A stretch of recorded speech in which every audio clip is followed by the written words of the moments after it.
really good time because I've just come out with a new book called The Eclogues of Virgil, Ancient Roman Country Poems. You see Virgil and me together? In their original rhythm with dialogue replies in verse in the talk show interview format. So every time Virgil writes a poem, I will write one in return. Let's start reading. Virgil, I've heard of him. Maybe some quick biographical data? Also a word, if you would, shedding light on the meaning of eclogue? More than delighted I'll be to comply with your wishes, dear reader. He was a friend of Octavian, better known now as Augustus. Widely belauded in Rome, an exemplary poet was Virgil, born in year 70, died in 19 BCE. And the Eclogues, pastoral poems, with shepherds conversing in lyric one-actors, letting us travel in time, overhearing their lively exchanges. Virgil wrote Georgics, with poems of farming, for George means a farmer. Chief on his list of achievements, however, must be the Aeneid, epic, 12 books, with the first half a Romanized Odyssey, while the second is more like the Iliad. Hero Aeneas, a Trojan, aided by Jupiter, king of the gods, from the flames of the homeland, ruined, destroyed, will depart and will travel. His underworld journey shows him predestined to found what we know as Imperial Roma. Loving the Eclogues, I've chosen the Roman as one of my mentors. 10 are the dramas, of one act apiece, each a well-rounded playlet. Scholarly guidebooks with rich annotations will help, I confess it. Yet I've selected a project that differs from all I've encountered, wishing to sing in Virgilian wordsong, rechanting the lively, colorful colloquies made by the Shakespeare-like Mantuan master. I am entreating the gods, while I'm acting, please let me embody all of these wonderful people. Let readers envision their gestures, loving their timbres, their characters, liking their life and its changes. This is the way my book begins. Most books begin with a prose introduction, but I love this verse form so much, I decided to jump right in and write my collocutor's prologue in that Virgilian form. And what is it? 1 and a 2 and a 3 and a 4 and a 5 and a 6 and. That's a 17-syllable line. Shakespeare's lines have usually 10 or 11. Shall I compare thee to a summer's day? And for some reason, for centuries, the tradition grew up to translate Virgil's 17 beats, or rather 17-syllable lines, 6 beats, into the 5-beat, only 10-syllable units used by Shakespeare. Why do that? I don't see any reason. So this is the first English version I've ever encountered that undertakes quite a different approach, and will be reading to you from our conversation, our interview, Virgil's poems and my replies. I'd like to point out there are 2 things about Virgil's eclogues. They are pastoral. He calls them pastoral poems, bucolics. That they're really shepherd farmers is what they are. And there are 2 things that matter to these people: bisexual imagining and music. In fact, they're all musicians, and they love to sing, to play on the lyre, on the panpipes, on the syrinx, that is pretty much the same as the panpipes, or the single note flute, and they also like to compose poetry right on the spot. And their favorite way of spending an afternoon is poetry contests. It's like volleyball, the way they bat the 2-liners back and forth to each other, or else they'll do 4-liners or 6 or 8, or if you have a couple of virtuosos, they'll each do a long soliloquy. And in fact, I have an eclogue here that I'm going to read to you. It's number 2, in which there's only one speaker. That's exceptional. His name is Corydon, and he's in love with a man named Alexis.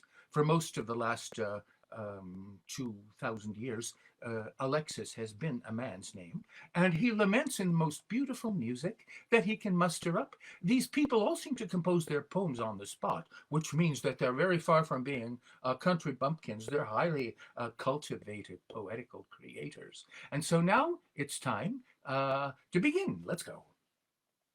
Corydon, shepherd, was burning for handsome Alexis, whom a master Iolus favored.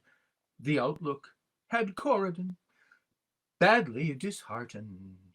He to the beech grove resorted continually, where the treetops offered their shade, and where Corydon, constant though never rewarded, uttered to forest and hill an unvalued and wearisome chanting. Dreadful Alexis, can music no meaning convey to your spirit? Won't you a mercy exert? You will drive me at length to my deathbed. Cattle that look find a nourishing coolness emerge from the woodland. Hedges a thorn-weaponed shelter accord to the verdant-backed lizard. Cumin and garlic, strong flavored, well crushed, to refreshments contribute, which to the workers will Thestylus give when they're weary of mowing. I, though, who follow your steps in the evermore bright glaring sunlight, songs blend unheard with the crickets in thicket unchanging, abrasive. Were it not better to seek Amaryllis, the proud, the disdainful, sulking in scorn, or Menalcas to woo, though I have to admit it, dark, the tanned hue of his face can't be likened to yours, blinding whiteness. Though you're so charming, let not your attractive complexion betray you. Privets, though white, and the hyacinth, darksomely colored, both vanish. Why don't you ask who I am? Is the topic devoid of all interest? Great is my dairy farm wealth, an abundance of milk and of porridge, myriad lambs on Sicilian hills, and in summer, in winter, never a shortage of nutritive milk, reinfusing a vigor. As I was taught by the Dircean Amphion high on the mountain Aricinth, calling together the goats, even now am I singing, nor am I ugly. When down at the seashore I looked in the water, handsome the figure I glimpsed while the winds were caressing the wavelets. Even to be likened to Daphnis I'd fear not, but trust to your judgment. Oh, how I'd like it if you, tranquil days on the mead not despising, lived in a plain simple cottage with me. Of the deer we'd be hunters, or mid the green of the mallows be driving the goats with their young ones. If a duet we attempted, we'd emulate Pan in the forest. He, you'll recall, was the first who with wax joined the reeds to be tuneful. Sheep he would ever protect, and was equally kind to their shepherds. Don't be annoyed if your lip should be chafed while you're playing the reed pipe. Think of the diligence proved by Amyntas, great flute skill attaining. I have a syrinx with reeds of the hemlock, in pitches that differ, 7 in all, that Demetus had given me once for a present. Later, when dying, he said, "You have mastered it. Now you will own it." That's how Demetus had felt, but Amyntas begrudged it with envy. Look, I've 2 fawns that I caught. in a perilous narrow ravine shaft, fur spotted whitely all over, and 2 lambkins that suckle twice daily. All will be yours, if you wish. Although Thestylus wanted to have them, well, she may get them at last, if you steadily spurn my affections. Come over here, you so good-looking boy, for the nymphs are presenting lilies, the best, in a basket abundant. Comes white-robed the naiad, tops of the poppy she plucked, with the violets pale right beside them.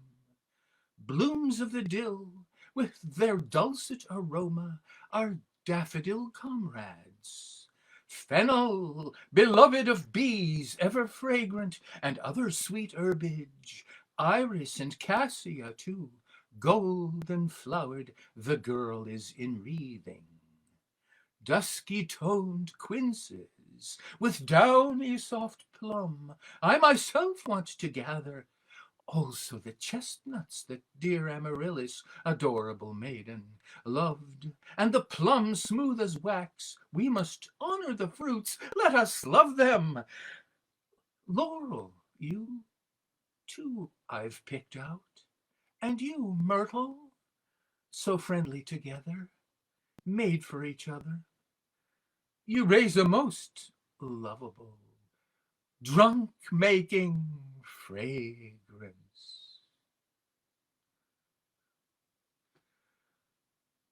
Corydon, awkward, you boor! You will never with gifts tempt Alexis. Even if presents availed, you would have to compete with Iolus. Ay, woe is me, and alas, I'm defeated, I'd better admit it. Blooms to the south wind I gave, to the wild boars my shimmering water.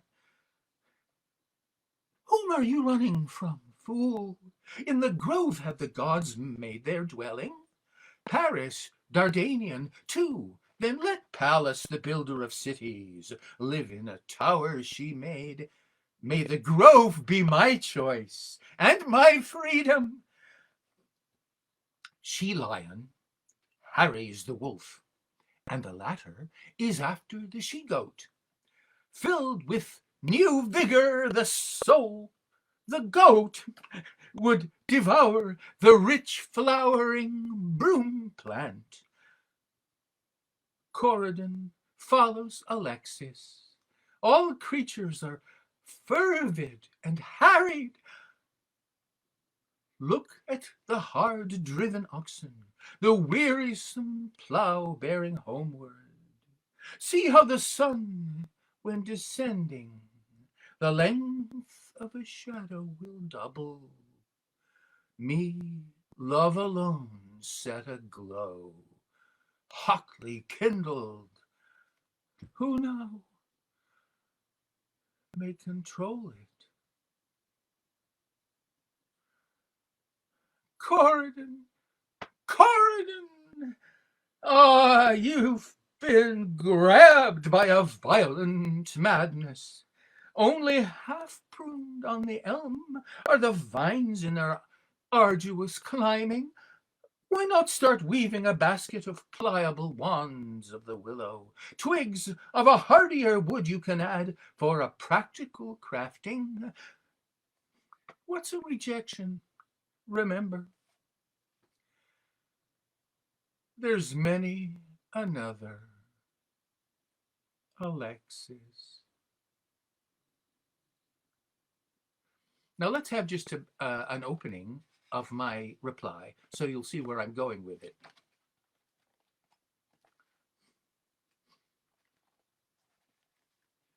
Virgil had made it quite clear how the swelling of empire had threatened even the right of a shepherd to stay in his bountiful homeland. Passion, however, no rival can have as the major unsettler. Wild is the metaphor used to illuminate nature's great food chain. She-lion harries the wolf, and the latter is after the she-goat. Filled with new vigor, the goat would devour the rich flowering broom plant. Corydon follows Alexis, all creatures are driven and harried.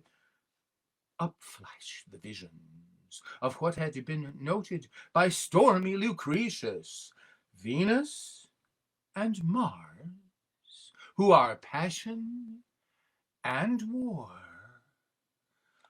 are the parents of Cupid. Virgil, you're also prophetic of Britain's great bard, William Shakespeare, brave swan of Mantua, kin to the swan of our Stratford-on-Avon. Him had I interviewed earlier. Here, as to you I am turning, let me observe that you both have depicted what never will alter, multiple gardens and battlefronts, prodigal nature provided. Crucial as part of the humanist training Erasmus had patterned during the youth time of William, the famous Virgilian Eclogues, being composed by the poet most highly esteemed of the Romans, widely were studied and relished when read in the splendor of Latin. Let us review what we've learned about Corydon's love for Alexis, then we'll allude to events that occur in the Sonnets of Shakespeare. And that's where I'm going to conclude my little prelude. Thank you.